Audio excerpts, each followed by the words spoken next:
Hello guys, very good evening everyone. Welcome to this YouTube channel and welcome to the session of SSC JEE previous year question जिसमें आज हम क्या करने वाले हैं 4 March 2017 को शिफ्ट 1 में जो पेपर हुआ था मॉर्निंग शिफ्ट में उसके हम क्वेश्चंस को सॉल्व करने वाले हैं। सो this is the part 2। Part 1 में हमने आई थिंक 25 क्वेश्चन सॉल्व किए थे और अब हम प्रोसीड करते हैं हमारे नेक्स्ट क्वेश्चंस की ओर। चलिए,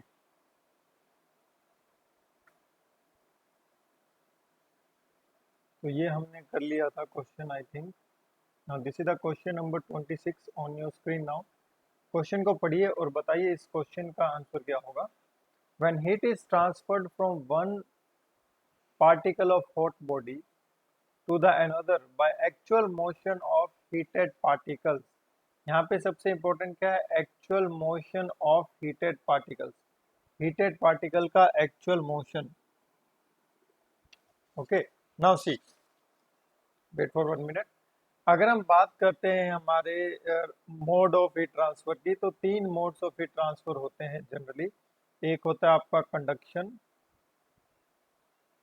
एक होता है आपका कन्वेक्शन और एक होता है भाई साहब आपका रेडिएशन। कंडक्शन, कन्वेक्शन और radiation, these are the 3 modes of the heat transfer. ये जो तीनों मोड ऑफ हीट ट्रांसफर होते हैं, इसमें कंडक्शन में क्या होता है बेसिकली, अगर हम यहाँ पे बात करें तो जो आपका कंडक्शन मोड ऑफ जो हीट ट्रांसफर होता है, इस conduction mode of heat transfer में पार्टिकल का मोशन नहीं होता है because of the lattice molecular vibrational transfer और इसी के साथ साथ फ्री इलेक्ट्रॉन ट्रांसफर। इसके कारण आपका कंडक्शन में हीट ट्रांसफर होता है from the higher temperature to the lower temperature. अगर हम बात करते हैं कन्वेक्शन की, so convection is a mode of heat transfer जिसमें क्या होगा, कन्वेक्शन वाले मोड ऑफ हीट ट्रांसफर में आपका मोशन होता है। ठीक है, जो पार्टिकल होता है उसका मोशन होता है। मोशन इन द सेंस, जब अगर हम बात करते हैं लिक्विड्स की या फिर गैसेस की, तो जब भी कन्वेक्शन मोड के थ्रू हीट ट्रांसफर होता है, when the temperature of the molecules will be increases, its density will be decreases. So whenever the density will be decreases, the bulk motion of the fluid will be takes place because of the density difference arising due to the change in temperature. Because of this जो mode of heat transfer होता है उसे हम convection का नाम दे देते हैं। और radiation mode of heat transfer में किसी भी, अगर हम बात करते हैं, मोड की रिक्वायरमेंट नहीं होती है। इट में हीट ट्रांसफर इन रेडिएशन में अकर थ्रू द वैक्यूम ऑल्सो। और जब ये वैक्यूम के थ्रू हो सकता है तो it does not require the material medium. Vacuum के थ्रू, वैक्यूम में होने के कारण इसकी जो स्पीड होती है वो काफ़ी ज़्यादा होती है और ये इलेक्ट्रोमैग्नेटिक वेव्स की फॉर्म में क्या करता है, प्रोपगेट करता है। ठीक है, चलिए, तो ट्रांसफर किस में होता है आपका, मटेरियल या अगर हम बात करते हैं मॉलिक्यूल, तो ट्रांसफर होता है आपका कन्वेक्शन में। तो option B will be the right answer. Question number 27 में आते हैं कि which of the following case of steady state heat transfer. So what do you mean by steady state heat transfer? Steady state heat transfer means temperature is not function of time. Temperature is not function of time. Temperature time का function नहीं है। इसका मतलब क्या है कि body का temperature with respect to space तो चेंज हो सकता है but with respect to time change नहीं होगा। और जब with respect to time change नहीं होगा then what will be the answer.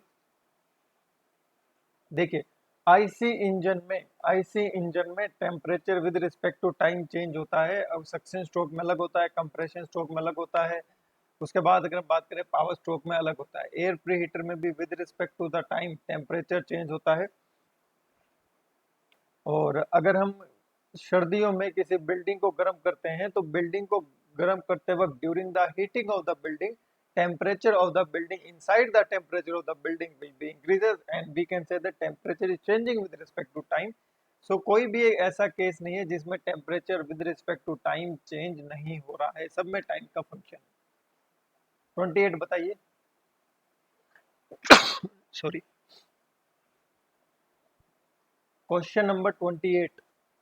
The time constant of A thermocouple, it is a very very important question. एक आपका ये इंपेरिकल वैल्यू है, इसको याद रखना है आपको। So it is the time taken by the thermocouple to attain 63.2% of the value of the initial temperature difference then the option C will be the right answer. ठीक है, चलिए क्वेश्चन नंबर 29 देखिए क्या आ रहा है कि थर्मल कंडक्टिविटी सबसे ज्यादा किसकी होती है। ध्यान रखिएगा, थर्मल कंडक्टिविटी सबसे ज्यादा सॉलिड्स की होती है और उसके बाद लिक्विड्स की होती है और उसके बाद गैसेस की होती है। तो thermal conductivity of solid will be maximum, thermal conductivity of gases will be minimum. तो आपकी ये क्या है भैया, स्टीम। स्टीम क्या है आपकी, गैस है, तो गैस की मिनिमम होती है। मेल्टिंग आइस, आइस में मतलब सॉलिड भी है और गैस भी है। आइस मेल्ट हो रही है ना, तो उसमें सॉलिड और लिक्विड भी है, गैस क्यों होगा, सॉलिड और लिक्विड भी है। ठीक है, और सॉलिड आइस आपका सॉलिड है और वाटर आपका क्या है, लिक्विड है। तो सबसे ज्यादा थर्मल कंडक्टिविटी सॉलिड्स की होती है because the molecules of the solids are very closer to each other. और उसमें हम क्या मानते हैं कि हमारा मैटर क्या है, कंटिन्यूस है without any void. So molecular latest vibration energy transfer takes place at a very high rate.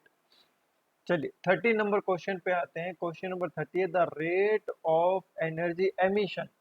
Energy emit हो रही है from a unit surface area through unit solid angle along the normal to the surface is known as intensity of the radiation। Intensity of the radiation. चलिए मुझे बताइए solid angle की जो unit होती है वो क्या होती है। सॉलिड एंगल की यूनिट होती है आपकी स्टे रेडियन। स्टे रेडियन ये कहना क्या चाहता है स्टेटमेंट, थोड़ा इसको देखो कि मान लो आपकी कोई प्लेन सरफेस है, मान लीजिए ये आपकी कोई प्लेन सरफेस है।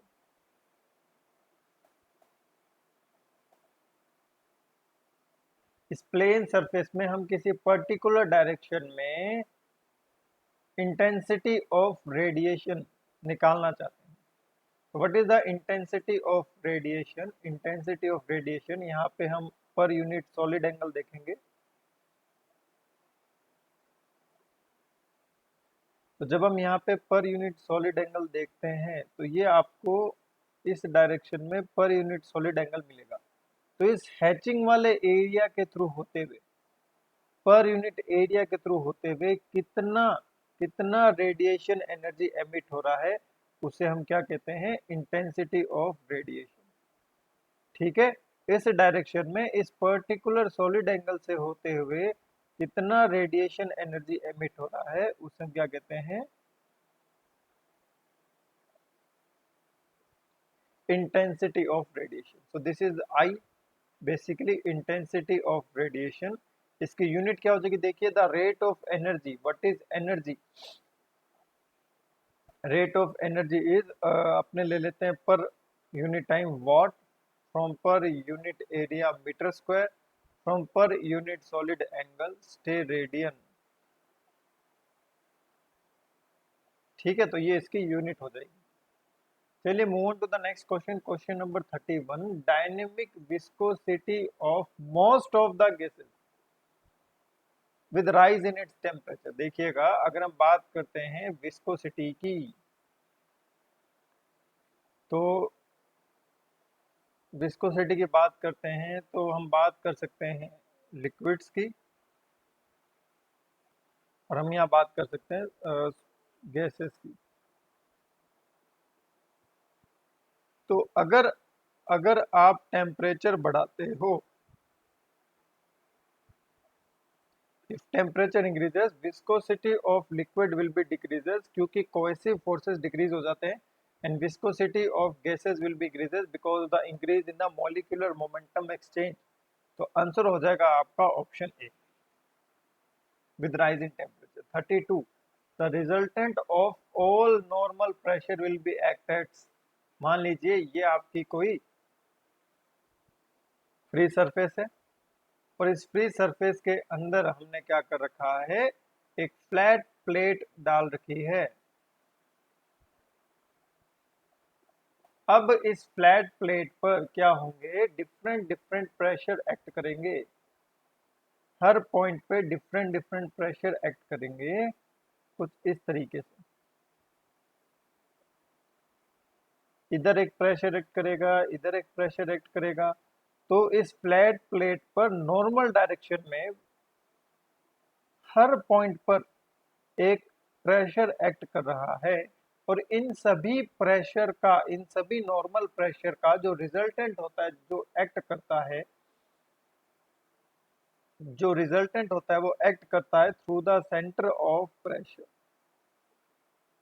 Through the centre of pressure. So this is centre of pressure. तो this is the total hydrostatic pressure force. इसको हम कैसे लिख लें? इसको मान लीजिए मैं ऐसे लिख लेता हूँ, total hydrostatic pressure force, and let's say this is it's, this is the CG. तो अगर ये सीजी है तो इसको हम ऐसे लिख सकते हैं, रो जी ए एक्स बार, रो, इसको एक्स बार ले लो। तो जो total hydrostatic pressure force act करेगा, it will be rho g area of the plate into x bar, and it will be act at the centre of pressure. ये सेंटर ऑफ प्रेशर पर act करेगा, ठीक है। और ये upward direction में भी, इट इज नॉट मैंडेटरी कि हमेशा ही अपवर्ड डायरेक्शन में ही एक्ट करे, तो ये तो वैसे ही गलत है। बॉडी के सीजी पर ये एक्ट करता ही नहीं, वेट एक्ट करता है, मेटा सेंटर पर भी कोई फोर्स एक्ट नहीं करता है। चलिए क्वेश्चन नंबर 33 का बताइएगा। एक बॉडी फ्लोट करती है स्टेबल इक्विलिब्रियम में, तो ध्यान रखिएगा जब भी सेंटर ऑफ ग्रेविटी, जब भी सेंटर ऑफ ग्रेविटी का कंसेप्ट यहाँ पे हम लगाएंगे तो वो लगाना है on the basis of floating body या फिर on the basis of submerged body. तो बॉडी फ्लोटिंग है तो मेटा सेंटर आएगा और सेंटर ऑफ ग्रेविटी आएगा। Metacentre, centre of gravity. अब ये metacentre has nothing to do with the position of, ये मेटा सेंटर वाला ये तो गलत हो गया, मेटा सेंटर तो चाहिए ही चाहिए फ्लोटिंग बॉडी में। और सेंटर ऑफ बायन्सी आता है आपका सबमर्ज बॉडी में। So when Meta centre is above CG, Meta centre अगर सीजी से ऊपर होगा तो वहां स्टेबल इक्विलिब्रियम में होगा, और अगर मेटा सेंटर हाइट 0 हो जाएगी तो वो न्यूट्रल इक्विलिब्रियम में हो जाएगा। तो आंसर हो जाएगा यहाँ पे आपका ऑप्शन बी। चलिए क्वेश्चन नंबर 34 पे आते हैं। मेटा सेंटर कौन सा पॉइंट ऑफ इंटरसेक्शन होता है, बताइए।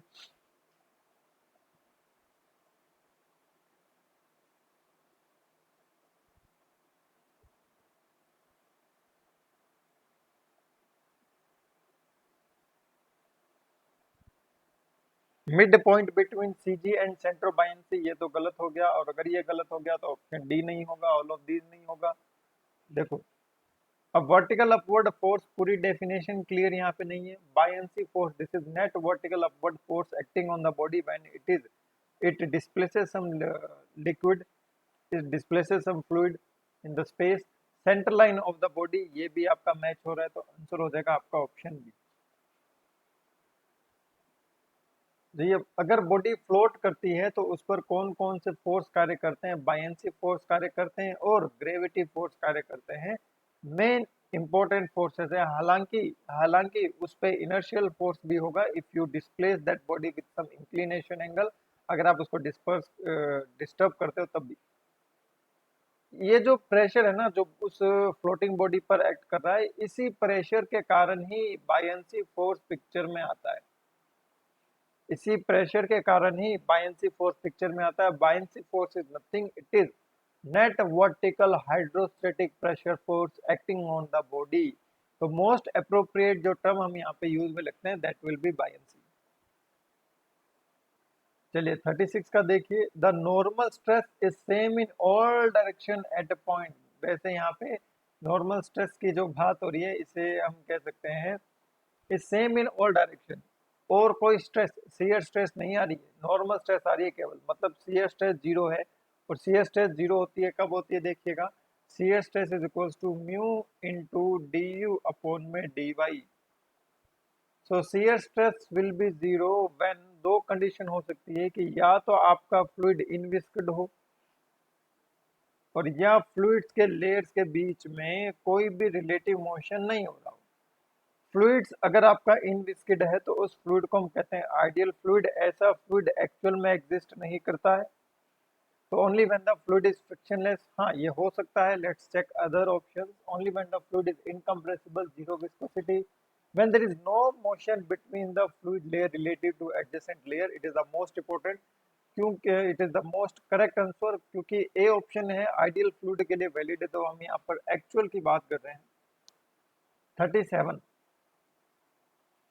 कोई भी फ्लूइड फ्लो कौन सा इक्वेशन को सेटिस्फाई करना जरूरी रहता है?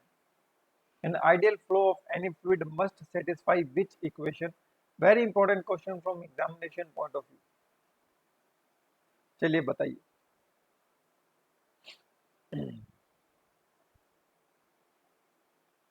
बहुत अच्छा क्वेश्चन है, देखिएगा। It should satisfy the continuity equation. What are the continuity equation? इसके अलग अलग फॉर्म है, जैसे एक हो सकता है ρ1 a1 v1 equal to ρ2 a2 और v2। ρ1 a1 v1 equal to ρ2 a2 v2। ρ1 a1 v1 equal to ρ2 a2 v2। so this is valid for any type of flow, incompressible flow, compressible flow।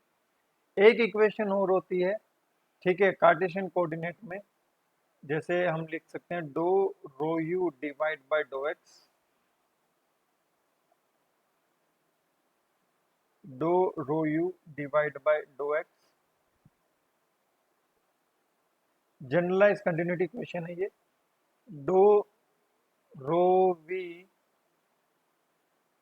Divide by do y plus dough rho डब्ल्यू divide by do z plus dough rho upon में dough t, it should be equals to zero. It is valid for any type of flow. और इसको हम ऐसे भी लिख सकते हैं, do rho we plus dough rho upon में dough T equal to zero, ऐसे लिख सकते हैं, ठीक है। चलिए, या फिर मैं इसको लिख सकता हूँ डी, वो तो फिर इनकम्प्रेसिबल में ज़्यादा डेप्थ में चला जाएगा, इतना डेप्थ में जाने की आवश्यकता नहीं है। It should satisfy the continuity equation because time is limited. So 38, the flow in which velocity vector is identical in magnitude and direction at every point for any given instant। इसका मतलब क्या है? Uniform flow. देखिए कैसे,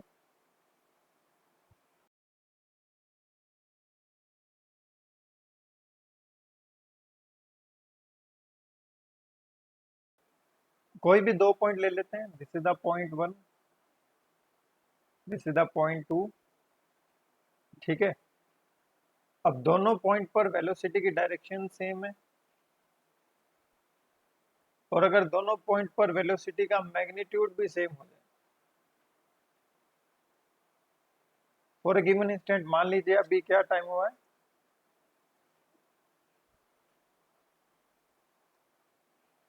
5:15, तो answer क्या हो जाएगा आपका? यूनिफॉर्म फ्लो, ठीक है। चलो 39, टू डायमेंशनल फ्लो कब होता है? देखिएगा,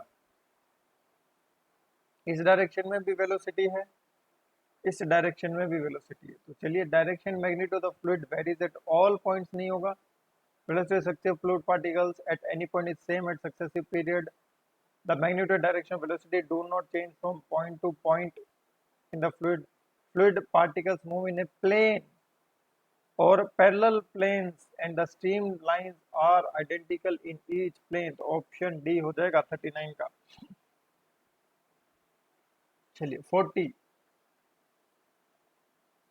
the upper surface of the weir over which water flows it is known as। Wear का वो सरफेस जिसके ऊपर से पानी फ्लो करता है, ठीक है, उसे हम क्या कहते हैं? अच्छा क्वेश्चन है।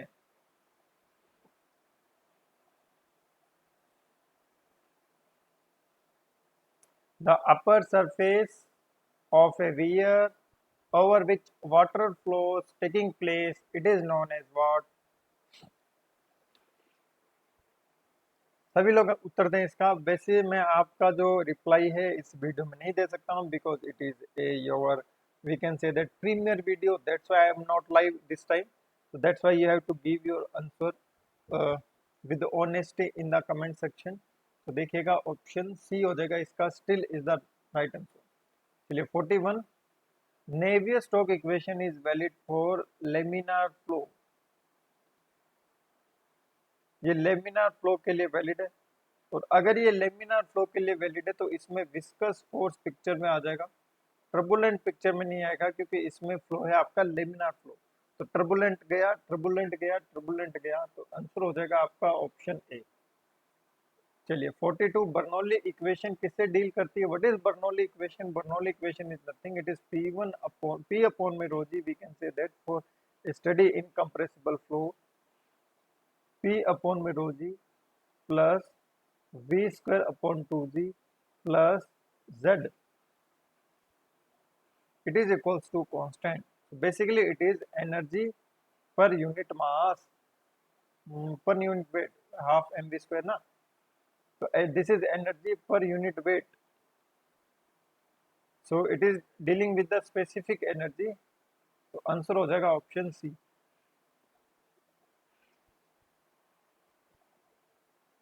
चलो 43, specific weight of sea water is more. Sea water की स्पेसिफिक वेट ज्यादा होती है, but is specific weight, very simple question, what is specific weight? Specific weight is nothing, it is weight per unit volume. अगर हम same volume लेते हैं, अगर हम सेम वॉल्यूम लेते हैं सी वाटर का और प्योर वाटर का, और सेम वॉल्यूम, तो सी वाटर की स्पेसिफिक वेट ज्यादा होती है, बिकॉज उसका वेट ज्यादा होता है। वेट उसमें क्यों ज्यादा होता है? क्योंकि उसमें डिजोल्व्ड एयर होती है, सस्पेंडेड मैटर होता है, डिजोल्व्ड साल्ट्स होते हैं, जिसके कारण उसका वेट ज्यादा होता है for a given volume of the water. तो आंसर हो जाएगा आपका ऑप्शन डी। चलिए 44 पर आते हैं अपने। डार्सी-विसबेक इक्वेशन आपसे यहाँ पे पूछी गई है, 4FLV² डिवाइड बाय 2GD।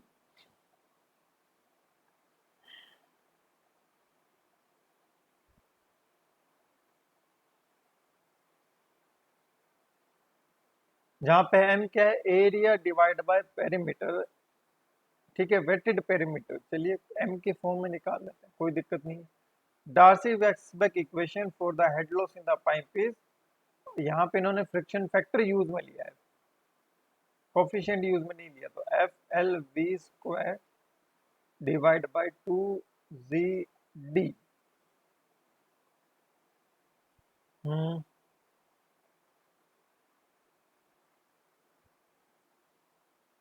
और m है आपका पाइप है, तो एरिया 5/4D², वेटेड पेरीमीटर पाई डी, तो m हो जाएगा आपका D/4। तो d की जगह मैं क्या लिख सकता हूँ? 4m लिख सकता हूँ। उल्टा चल के देखो, d की जगह 4m लिख सकते हैं, तो इसको मैं क्या लिख सकता हूँ? FLV² divide by 2G4m। तो देखो FLV² divide by 2G4m, A option हो जाएगा, ए ऑप्शन हो जाएगा। चलिए, mouthpiece can't be used under a very large head because, mouthpiece किस लिए यूज में नहीं लिया जाता है? Tell me guys.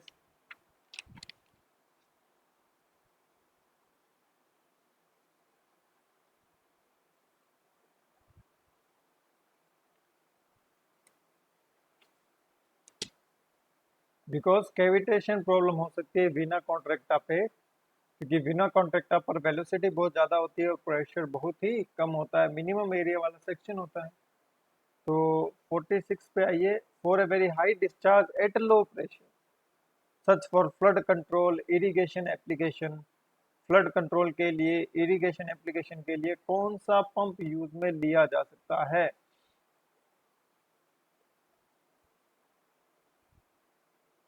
ये थोड़ा सा टिपिकल क्वेश्चन है। मतलब थोड़ा सा कंफ्यूजन करने वाला क्वेश्चन है इसमें। स्टूडेंट एक तो कंफ्यूज हो जाएगा हाई डिस्चार्ज में सेंट्रीफ्यूगल प्रेशर पंप पे, और रेसिप्रोकेटिंग तो वैसे ही लो डिस्चार्ज देता है। फ्लड कंट्रोल के लिए रेसिप्रोकेटिंग पंप यूज में ले नहीं सकते, मिक्स फ्लो भी यूज में नहीं ले सकते। अब सेंट्रीफ्यूगल को फ्लड कंट्रोल में यूज में नहीं लेंगे, एक्शियल फ्लो को फ्लड कंट्रोल में यूज में लेंगे। सेंट्रीफ्यूगल और एक्शियल में आप कंफ्यूज हो सकते हो। चलिए 47। Now time required to empty. What is time required to empty? 2 times of volume divided by uh, rate of flow. So T will be equal to, because here rate of flow is changing with respect to the time. That's why I'm taking 2 times of volume of a rectangular tank when there is a orifice at the bottom of the tank. So it is 2 times of volume A into H divided by discharge is area of the orifice into CD into under root of 2GH. So this time is proportional to under root of h. So this time is proportional to h raised to the power 1 by 2. So under root of h के दो h की power 1 by 2 के दो एक ही बात। ये formula याद रखना फॉर ए टैंक जब बॉटम में हो आपका ओरिफिस, जब बॉटम में ओरिफिस हो उस केस में ये वाला फॉर्मूला लगता है।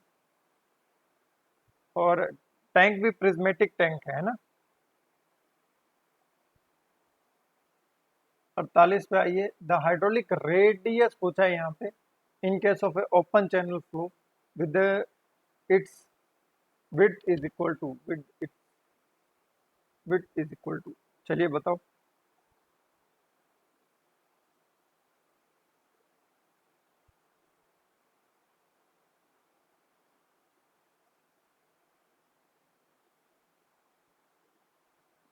width is width equal to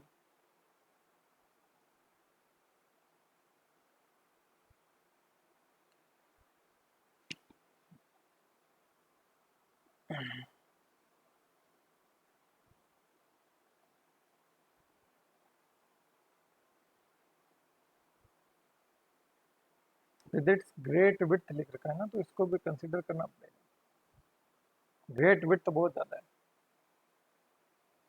hydraulic radius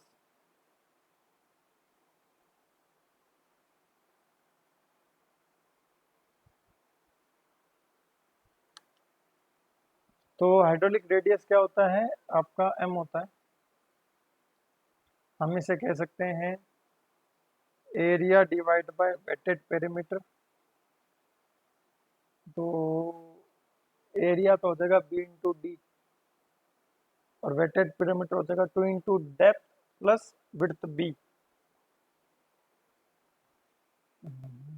open channel है ना रेक्टेंगल, ये इसकी डेप्थ है d और वेट है b, विड्थ है इसकी b। तो वेटेड पेरीमीटर कितना होगा, एक ये वाला और ये वाला जो साइड है ये वेटेड है, गीला है, इससे वाटर आपका कांटेक्ट में रहा है, ऊपर से तो खुला है ना, ओपन चैनल है। तो it is saying that great width D is very very great, D is very very less, ठीक है। तो बी को नीचे ले जाओ, तो डेप्थ तो वही है divide by 2 into D divide by B plus B, ऐसे कर सकते हैं। हम्म,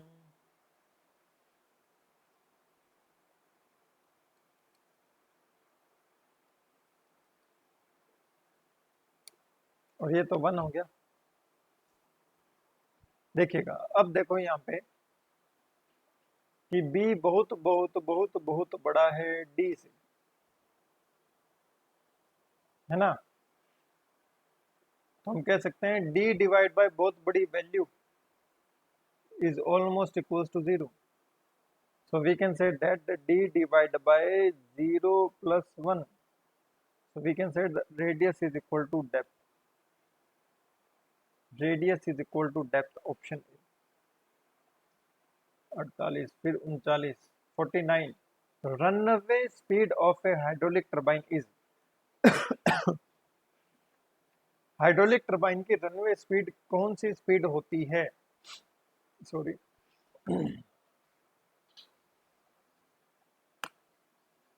हाइड्रोलिक टरबाइन की रनवे स्पीड कौन सी स्पीड होती है? It is the speed at which your runner is rotating freely without any load, है ना, फ्रीली घूम रहा है, उस पर कोई भी लोड नहीं है, उसको हमने इलेक्ट्रिक जनरेटर से कनेक्ट नहीं कर रखा, एकदम रनवे खाली होता है ना रनवे, ठीक है, आपने देखी होगी कार वगैरह की रेस होती है जो दूसरी होती है, रनवे मतलब खाली जगह है जिस पर आप फ्रीली अपनी गाड़ी को दौड़ा सकते हो, and with all wicket gates are wide open, मतलब अंडर द फुल डिस्चार्ज। तो आंसर क्या हो जाएगा? ऑप्शन सी 50। सिपुलेटी वियर, बहुत ही इंपॉर्टेंट क्वेश्चन है, ये कम से कम 4-5 बार रिपीट हो चुका है।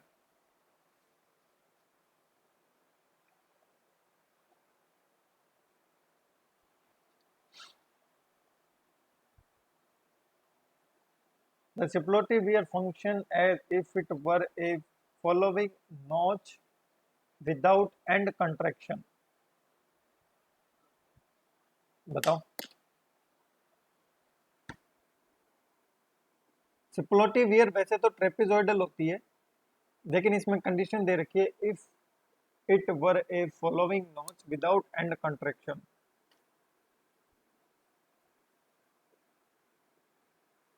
The superlative wear functions as if it were a following notch without end contraction।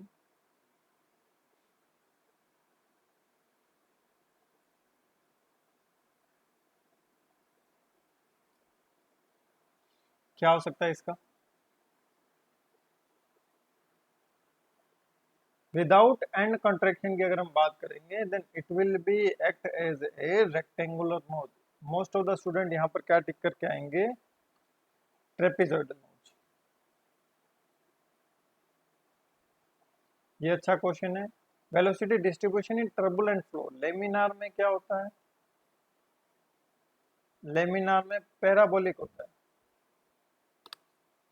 Laminar में पैराबोलिक होता है। और टर्बुलेंट में क्या होता है? टर्बुलेंट में होता है लोगैरिथमिक, है ना। तो ऑप्शन हो जाएगा आपका डी।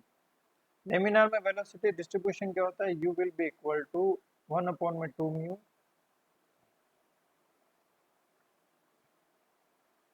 माइनस का डो पी अपॉन में dough x into R square minus small r square ना। This is for laminar.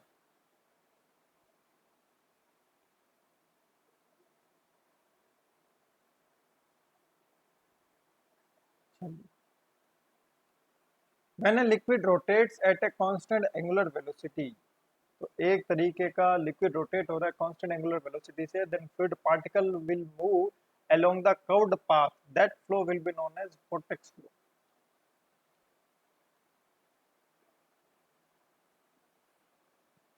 So in that case the pressure will be varies along with the radius, dou p upon dou r आपको पता होना चाहिए।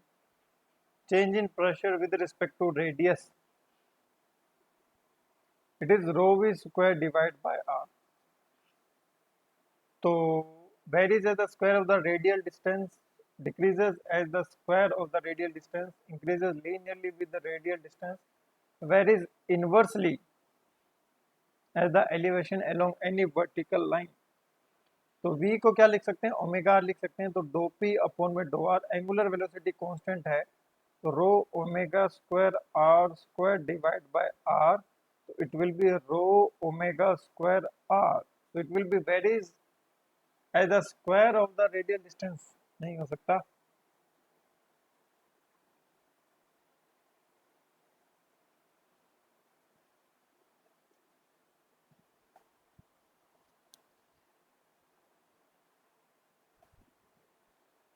Decreases as the square of the radial,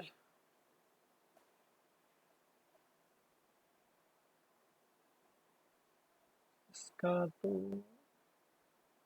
row v square by r omega square by are.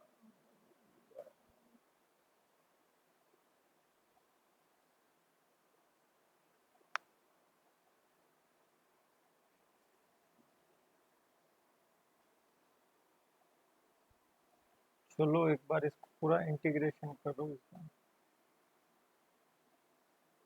dou p upon में dou r change in pressure with respect to radius is equal to rho omega square r. So pressure will be equal to rho omega square r into dr. So pressure will be equal to rho omega square r square divided by 2. हाँ, तो अब बन सकता है it will B, pressure की बात हो रही है ना, नॉट प्रेशर ग्रेडियंट, प्रेशर की बात हो रही है, ठीक है। Rho omega square are square divide by 2, तो varies as the square of the radial distance, ठीक है। मैग्नीट्यूड ऑफ वाटर हैमर किस पे डिपेंड करता है? पाइप की लेंथ पे, elastic properties of pipe material पे, बिल्कुल सही है। रेट ऑफ स्टॉपेज पे, टाइम पर डिपेंड करता है। Option D will be the right answer. Power transmitted through the pipe will be maximum and head loss will be equal to total head by 3. So 1/3 of the total head supplied. ये तो simple सा है, time waste नहीं करना। Replace A pipe of diameter d by n parallel pipes of same diameter d. Formula use is will be, parallel pipe से हमें replace करना है। 2/5 आना चाहिए इसमें मेरे हिसाब से, है ना? 2/5 आएगा क्या? और सब में हेड लॉस तो सेम ही रहता है ना, डिस्चार्ज सबका टोटल हो जाएगा, 2/5 आ जाएगा।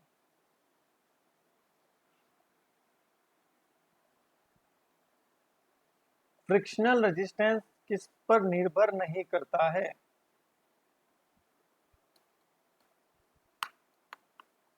फ्रिक्शनल रेजिस्टेंस किस पर निर्भर नहीं करता है? वेलोसिटी पर करता है, रेनॉल्ड्स नंबर कम ज्यादा, लेमिना टर्बुलेंट करता है इस पे। रेनॉल्ड्स नंबर में जो जो आता है वो ले लो ना। प्रेशर पर निर्भर नहीं करता है, सरफेस रफनेस पर तो करेगा ही, ज्यादा कम ज्यादा। Unsteady non uniform flow, unsteady with respect to time, discharge change हो रहा है। विद रिस्पेक्ट टू स्पेस, अगर डिस्चार्ज चेंज हो रहा है, नॉन यूनिफॉर्म। स्पेस मतलब एरिया चेंज हो रहा है, area changes, area. So now flow through an expanding tube at an increasing rate, constant rate नहीं होगा, कांस्टेंट रेट नहीं होगा, लॉन्ग पाइप भी नहीं होगा, तो फ्लो थ्रू एक्सपेंडिंग ही होगा। जब पाइप एक्सपेंडिंग होगी तो उस केस में एरिया चेंज होगा, और एरिया चेंज होगा तो वेलोसिटी चेंज होगी। विद रिस्पेक्ट टू स्पेस अलग अलग सेक्शन पर अलग अलग वेलोसिटी मिलेगा, तो वो आपका क्या हो जाएगा? Non uniform flow. और अगर किसी पर्टिकुलर सेक्शन पर रेट इंक्रीज हो रहा है, डिस्चार्ज इंक्रीज हो रहा है, तो वो अनस्टडी फ्लो हो जाएगा, तो ऑप्शन ए हो जाएगा। So discharge through totally submerged orifice is directly proportional to difference in the elevation of the water surface, square root of the difference in the elevation root 2gs, ठीक है, square root of the area of the opening, reciprocal of the area of the opening, totally submerged orifice है।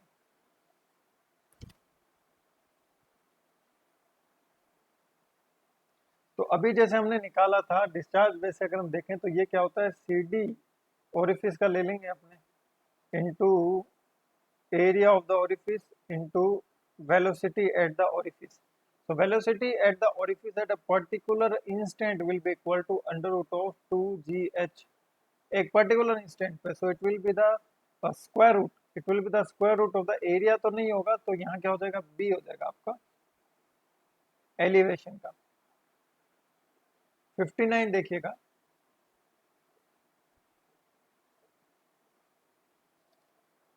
the shear stresses are generally larger than in similar laminar flow fluid particles।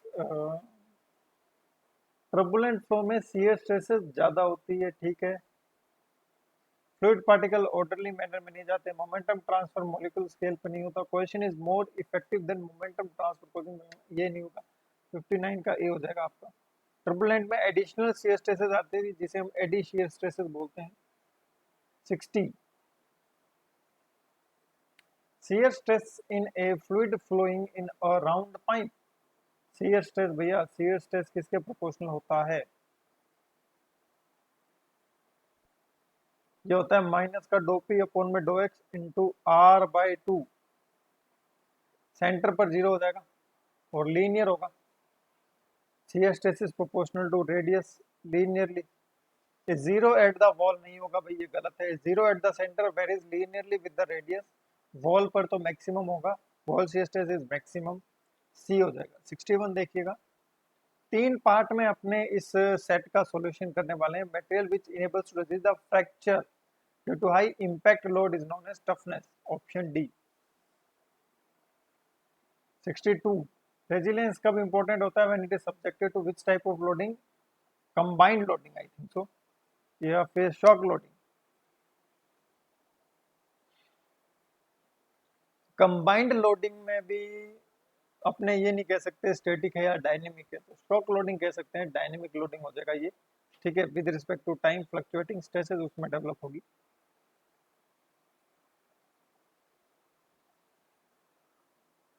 Not correct procedure to increase the fatigue limit. Cold working से हो जाता है, short pinning से increase होता है, under stressing या over stressing. Under stressing से हो जाता है, सरफेस डीकार्बोनाइजेशन से तो सरफेस की हार्डनेस इंक्रीज होती है।